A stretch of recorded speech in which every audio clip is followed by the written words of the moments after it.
Dictation start now. Sir, if democracy is to survive, the government which swears by democracy must guarantee that nobody would die of hunger. If this is not guaranteed and if this hope is not kindled in the hearts of millions of our people, our democracy would be meaningless. This has been stated practically by all jurists, all political leaders, and social workers. Now, I would like to know the difficulties. If we take into consideration that the right is not included, what are the effects?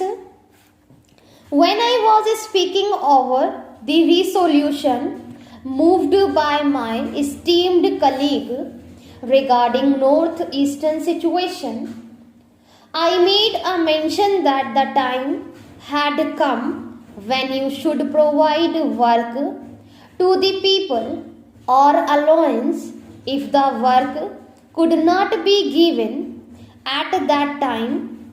The Honorable Minister had said that this was a matter which concerned the Law Ministry. Therefore, I would like to invite the attention of the Law Minister again on this particular point. There is a problem of law and order in this country. The crime is on the increase. There is a dissatisfaction everywhere. There is unrest amongst the students. Students feel that even if they take any number of degree, they are not assured of a job. We all know that with 90% marks, they do not get admission even in medical and engineering colleges.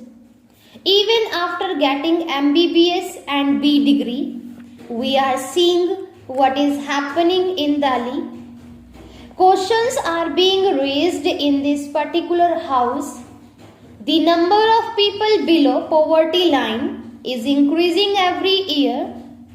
If we see this particular data, I think a time has reached when we must introspect and find out the reasons for the same. The question that arises then is how these people are to live. May I ask the Honorable Minister a question? Should they starve? If they declare that they are going to die, would you prosecute them for an attempt to commit suicide? Should they beg in that respect? Case you would prosecute them under the Prevention of Begging Act. Should they steal? If they do so, you would prosecute there under IPC. What should they do? How should they live? Therefore, it is in this background that we have to consider this matter very seriously, and we have to decide as to whether the time has come to think seriously, alter this particular matter. During all these years, enough lip sympathy has been tendered by all of us without any exception.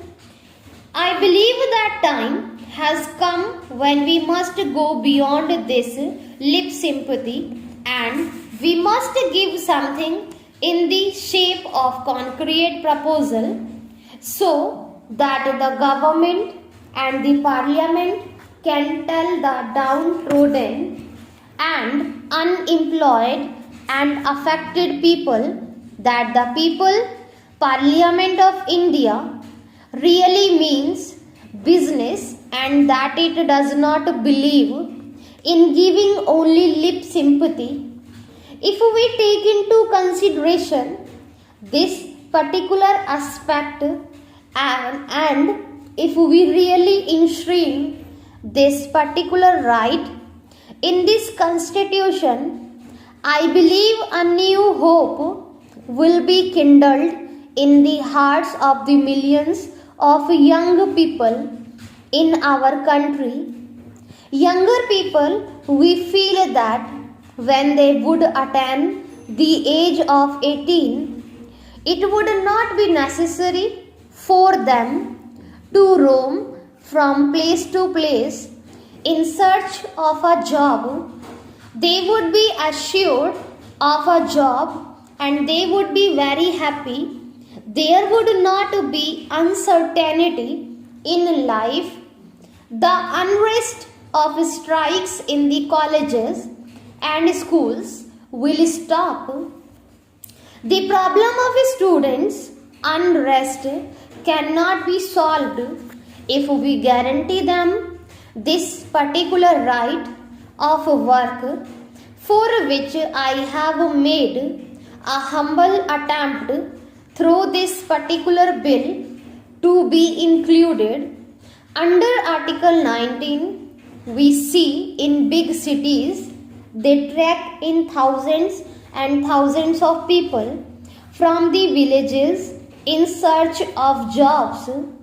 The position in my district is that every month money orders worth rupees 180 crores are received from Mumbai from the Ratnagiri citizens living in Mumbai.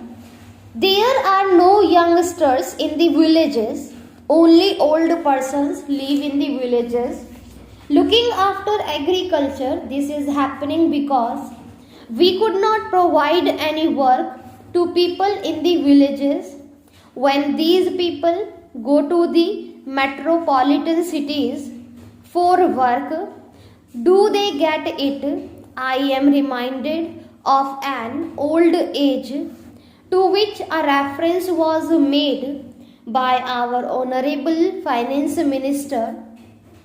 A very interesting adage which is applicable here: on a dark night and a dark room, people go in search of a blanket, when in fact there is none. This is the position with reference to jobs in the metropolitan cities. Under these circumstances, I believe that we have to take into consideration this problem very seriously. Unemployment is growing everywhere. If we take into account the data, it is a very serious problem which will become worse if we do not take some serious steps in time now. With these words, I conclude my speech for the need for providing employment to all young people in the country.